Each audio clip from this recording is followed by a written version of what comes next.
A iniciar el viaje sobre unos conceptos elementales, muy sencillos, que nos van a ayudar en nuestra propuesta educativa en adicciones, ¿sí?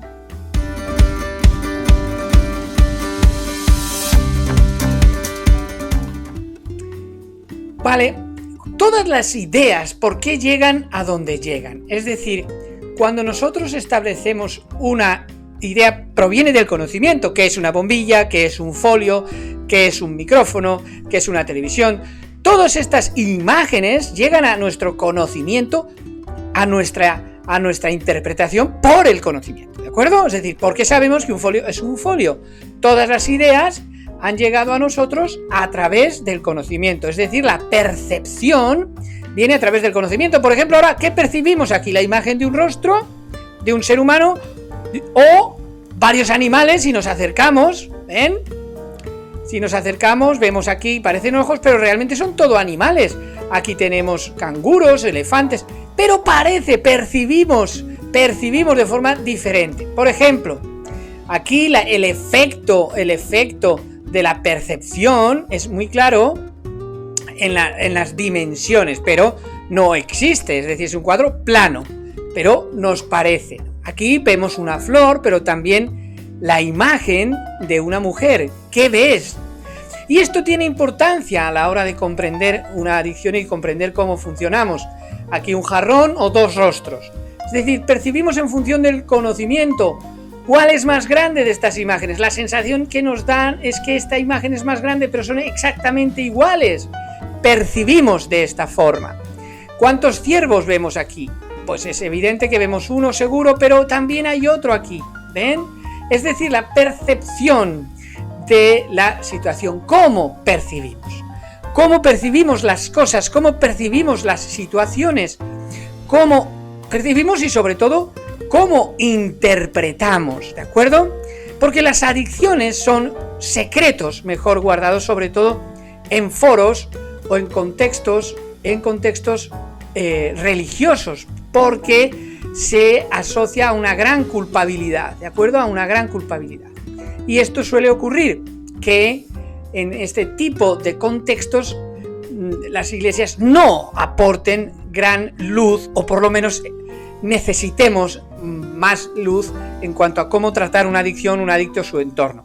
La pregunta es evidente: ¿cómo podemos manejar en nuestra iglesia los problemas adictivos de una forma mejor?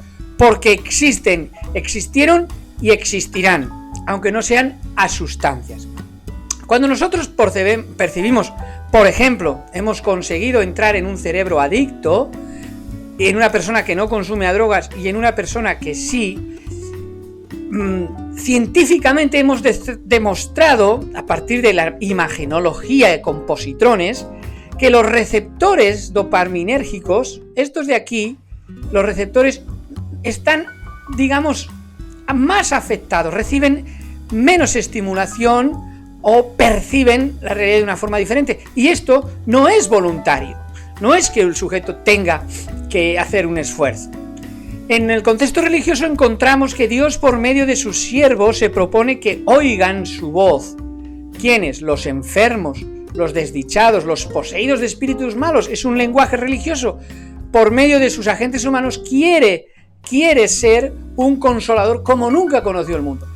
Es evidente que, aunque el lenguaje religioso lo eliminemos, los poseídos de espíritus malos pueden ser perfectamente cualquier persona que viva un problema adictivo, y estaríamos hablando también de forma al hombre moderno, pero no deja de ser realmente una situación maligna para mucha gente que sufre. Es evidente entonces que este Cristo olvidado que encontramos en el capítulo 24 de Lucas, verso 34, donde Dios mío ha resucitado, nos eleva a casi una burla hoy. Sin embargo, tiene tanto poder y es tan científico como el mejor de nuestros descubrimientos. Pero este Cristo parece olvidarse. Probablemente entre todos los cristianos hemos hecho de Cristo a alguien desconocido, pero sigue presentando poder.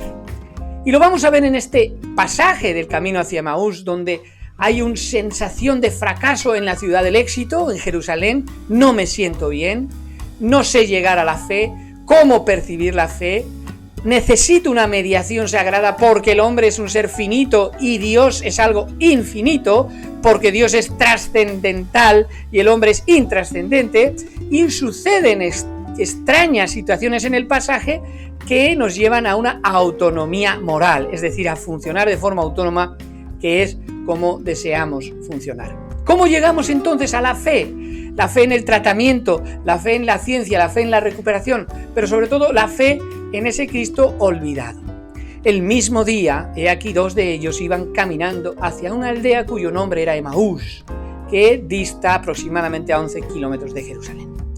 Había ocurrido que su líder, su maestro Jesús, había sido crucificado, y esto supuso para ellos un gran golpe en el mismo Jerusalén, y decidieron abandonar todas sus propuestas, esperanzas, anhelos, y viajar otra vez a Emaús, es decir, a la ciudad de la no fe, a la ciudad del fracaso, por hacerlo metafóricamente, abandonar el tratamiento, desesperarse, porque realmente no funciona, todas las esperanzas depositadas en Jesús han fracasado. Y conversaban entre sí de estas cosas que habían acontecido. ¿Qué había acontecido? ¿Qué cosas habían acontecido? La muerte de Jesús, que es en esos momentos un aparente fracaso. Y esa situación se da muchas veces en la lucha larga con una adicción, ante una adicción. Nos sentimos, en general muchas veces fracasados en la vida, pero hablando en concreto de una adicción, hemos hecho todo, hemos luchado, hemos estado en el lugar adecuado, pero no funciona, nos sentimos fracasados. En la ciudad de Dios, en la ciudad del éxito, en prácticamente ese esfuerzo muchas veces porque nos obligamos a esa fuerza de voluntad, a ese estigma social que los adictos, con el que vivimos los adictos. Esto finalmente sucede algo extraño, algo sobrenatural. Mientras ellos conversaban y discutían en el camino, Jesús mismo se acercó y caminaba con ellos. Pero lo curioso es que Jesús había muerto, por lo tanto hablamos, en todo caso, dentro del pasaje, que sería absolutamente un Jesús resucitado, pero que ellos no perciben. Es un suceso extraño para nuestra mente moderna, pero para nuestra mente moderna no lo es el poder hablar. El poder hablar o cualquier elemento que miremos a nuestro alrededor es de por sí ya un elemento sobrenatural, solo que lo vemos normal. Es normal emitir palabras, y eso también es un suceso extraño si no conociéramos cómo funciona la laringe, qué es el lenguaje, cómo aprendemos, etc. Pero claro, cuando hablamos de una resurrección, ya lo llevamos al terreno de la fe, religioso, etc. No, es un suceso extraño en el pasaje. Y lo más extraño es que no lo reconocen. ¿Qué palabras les dice Jesús? Son estas que conversáis entre vosotros mientras camináis. Y los rostros de ellos se detuvieron sombríos. Es decir, Jesús no tiene la prisa y la impaciencia que los religiosos tenemos. Jesús es quien propone y nunca impone su modo de ayudarnos, su intención de ayudarnos. Uno de ellos, llamado Cleofás, respondió y le dijo al mismo Jesús: ¿eres tú el único forastero en Jerusalén que no has sabido las cosas sucedidas en ella en estos días? O sea, no perciben, ¿veis? No perciben la solución al Cristo resucitado, no perciben este suceso extraño, este evento sobrenatural. Y Jesús dialoga: ¿cuáles? ¿Qué cosas han acontecido? ¿Qué os ocurre? Pues las cosas sobre ese Jesús el Nazareno, quien fue un varón profeta poderoso en obra y palabra delante de Dios y de todo su pueblo. Es decir, habíamos depositado la esperanza en Él, habíamos depositado nuestra ilusión en sus promesas y en sus palabras, y ahora ha muerto, ha resucitado. Sin embargo, no lo percibimos así, no lo creemos. Las respuestas entonces que han dado o van a dar son respuestas verdaderas pero equivocadas. Es decir, nosotros establecemos muchas veces la teoría, sabemos muchas veces lo que ha ocurrido, lo que va a ocurrir con nuestras recaídas, con nuestra vida adicta, con nuestro entorno, pero aunque contestemos bien, no es suficiente, no nos sirve. Y Él entonces les dijo: oh insensatos y tardos de corazón para creer en todo lo que hablaron los profetas. Es decir, Jesús alude al corazón, a la emoción, a la ilusión que el propio Jesús tiene depositada en nosotros. ¡Qué tardos en el corazón sois! ¡Qué tardíos en el corazón sois! ¿Es que no era necesario que el Mesías padeciera estas cosas y entrara en su gloria? Es decir, ¿es que no lo sabíais? Cuando muchas veces hemos vivido episodios en la adicción que ya sabíamos, ¿es que no sabíais lo que había que acontecer, que esto iba a ocurrir? Bueno, aún así, voy a actuar de forma sagrada, voy a intentar que me percibáis como resucitado en vuestra vida. Voy a hacer ese de puente entre la realidad oscura y finita que vivís, que somos, a la propuesta trascendental de vivir conmigo resucitado, con lo cual todo cambiará. Comenzando desde Moisés, Jesús, siguiendo por todos los profetas, les explicó en todas las Escrituras las cosas referentes a Él mismo. Es decir, Jesús habla con ellos desde el corazón, todavía no lo perciben, pero sí que arde su corazón, aunque no lo conocen, y establece una conexión muy importante en la nueva vida, en la fuente de la vida nueva, en la posibilidad de transformarnos realmente a través de 3 elementos sagrados. Jesús, que es la palabra viva, el autor, consumador de nuestra fe, la palabra, que es esa semilla que ha ido brotando en nuestro corazón, mal entendida a veces, poco entendida en otras ocasiones, pero que ha estado ahí como semillita, y por supuesto el Espíritu o ejecutor para que todo funcione y para que viajemos más allá de la adicción a una vida completamente nueva, transformada. Esto es importante porque la palabra de Dios no es la Biblia necesariamente. La Biblia simplemente es un conjunto de libros, hojas, muertas en sí, con un gran valor literario si se quiere, pero que sin el Espíritu no son palabra de Dios, ¿de acuerdo? Es decir, durante mucho tiempo en nuestra vida la Biblia no ha significado lo que va a significar ahora. Acercándose a la aldea donde iban, es la aldea de Emaús, él dio la impresión de ir más lejos. Es decir, Jesús no insiste, no obliga, no presiona, no condiciona, no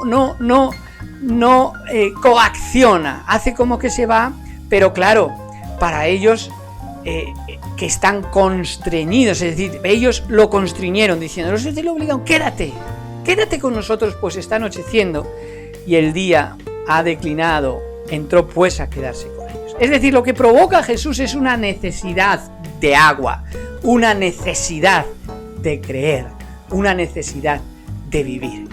Lo que evidentemente no van a entender todavía es ese gran milagro de que ahora percibo lo que antes no percibía. Es decir, el milagro de la percepción. Ese milagro en el que muchas veces no entendemos si ha sido buena o mala suerte, pero Dios ha estado ahí y no lo sabíamos. Ese caballo que trota junto a nosotros, que nos puede permitir montar en él y vivir todas las circunstancias adversas de esta vida con gran fuerza. Así que, queridos amigos, las decisiones lo van a cambiar todo, pero los deseos no van a cambiar nada. Tú deseas salir adelante, deseamos todos que esta situación adicta se supere, necesitamos creer, deseamos que todos, yo no conozco a nadie que quiera ser adicto y por definición no desee dejar esta vida. Pero los deseos no van a cambiar nada. Lo que lo ha cambiado son las decisiones, aunque sea viajar hacia la no fe. Sucedió entonces que al reclinarse con ellos a la mesa, y atención porque Jesús va a hacer algo importante, tomó el pan, lo bendijo y después de partirlo les daba. Símbolos, ¿vale? Símbolos importantes, porque hace que entonces les fueron abiertos los ojos y lo reconocieron. Ese es el milagro de la percepción. Es en ese momento porque recuerdan cuántas veces partiría el pan con ellos Jesús, serían sus manos, y entonces esos ojos se les abren a esa nueva realidad y automáticamente Jesús desaparece. Es decir, nos ha llevado a una toma de decisión que va más allá de tu tratamiento, que va a proponerte ya una vida nueva que puedes aceptar o no, pero que en el pan, que es su cuerpo, y en su sangre, que es su vino, encontramos su mosto, encontramos esa redención, esa percepción de la realidad. Pero lo tremendamente hermoso es cómo Jesús presenta una autonomía importante. Es decir, Jesús ya nos ha dejado en esta situación, ya percibimos, pero ahora desaparece de la escena, porque ahora tienes que tomar tus propias decisiones. Y el uno al otro se decían, ¿no ardía nuestro corazón cuando nos hablaba en el camino, cuando nos abría las Escrituras? Vemos la diferencia, es decir, nos abre las Escrituras, nos permite entenderlas de forma adecuada, correcta, y ahí encontramos la percepción. Así que el milagro se ha producido en Jesús, que ahora absolutamente Jesús me lleva a que actúe y que responda. No va a estar Él ahora conmigo, está su Espíritu, por supuesto, ayudándome cada día, pero es ahora mi propia responsabilidad. Yo no soy culpable de mi enfermedad, pero sí responsable de mi recuperación. Y levantándose, mirad, en aquella misma hora, ya estaban cansados, ya es de noche, regresan a Jerusalén, en un camino lleno de peligros, de ladrones, podrían ser asaltados, pero están tan ilusionados, tan emocionados, que regresan a Jerusalén para hallar a los 11 reunidos y a los que estaban con ellos, que decían a su vez, ¿ves? La comunidad, realmente fue resucitado el Señor. Es decir, encontramos por un lado la palabra de Dios, encontramos por un lado en la comunidad que también cree lo mismo que nosotros, y encontramos finalmente la percepción del Cristo resucitado que no veíamos con anterioridad. La palabra tiene sentido, la Biblia tiene sentido, no es un elemento de disputa ni de pugna. La comunión tiene sentido porque al partir el pan reconozco a mi Jesús, y obviamente la comunidad va a ayudarme a proyectar ese dolor. Los que tienen en común la comunión, es decir, aquellos con los que tú realmente puedas encontrar sentido a tu nueva vida. Esta es una propuesta, puedes encontrar muchas, pero esta propuesta sin duda es una propuesta sobrenatural y es una propuesta que no deja indiferente a nadie y que no tiene fin. ¿Reconocerás entonces hoy a Jesús resucitado? ¿En qué sentido puede ayudarme esto a superar mi adicción? Porque la adicción desgasta, obsesiona mucho. La adicción, en el fondo, limita al individuo. Y es ahora en el momento en el que Jesús, que no me ha pedido responsabilidades de esa situación, no me ha culpado, ni me ha avergonzado, ni juzgado por ese camino que he llevado, ahora me ofrece su pan, me ofrece su Espíritu, me ofrece abrir sus Escrituras y me da autonomía, no para decirme lo que tengo que hacer en cada momento, sino para a partir de este momento ya ser yo quien pueda dirigir mi vida hacia un nuevo despertar, hacia una nueva situación, donde esa vulnerabilidad por lo menos está protegida. Queridos amigos, esto no es una opción religiosa denominacional, es una propuesta del mismo Evangelio, sin ningún tipo de presión, tal y como el texto lo enseña. Es una oportunidad para cada uno de nosotros de decidir por Cristo, de decidir que la adicción se superará, pero yo también quiero vivir, y quiero vivir no solo una nueva vida, sino una vida con Cristo resucitado. Dios os bendiga.